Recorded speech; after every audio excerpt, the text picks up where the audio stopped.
In today's video, I'm going to teach you how to create custom reports in QuickBooks Online. If you've ever wished your reports showed exactly what you need and nothing you don't, this walkthrough will help you build a clear, personalized view of your numbers. Start by opening QuickBooks Online and looking at the left panel. Click on Reports.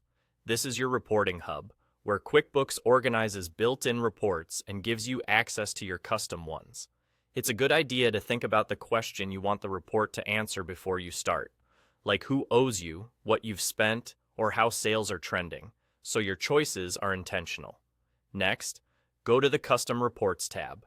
This area is dedicated to reports you tailor to your needs. It keeps your custom work separate from the standard templates, so it's easy to return to and refine later. Now, click Create New Report at the top right. This opens the setup screen where you choose how the report will be structured. First, select the report type. You can start with a blank report for maximum flexibility, or pick a focused option like invoice, expenses, sales, bills, journal entry, banking transactions, or transactions list. Choose the one that aligns with your goal. For example, use invoice to analyze receivables, expenses to understand spending, sales to see revenue activity, bills for payables, journal entry for general ledger postings, banking transactions for bank activity, or transactions list for a broad filterable list of entries.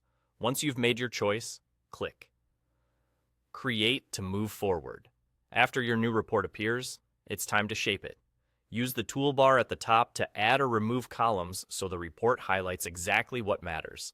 Consider including columns like date, customer or vendor, account, and amount if they help tell the story you're after, and remove anything that doesn't add value. Keeping the report concise makes it easier to read and act on. While you're in the toolbar, set the report period. Pick a date range that matches your analysis. Options like today, this month, last month, quarter to date, or a custom range help you focus on the right time frame. If you're reviewing trends, choose a longer period. If you're reconciling recent activity, narrow it to the relevant dates.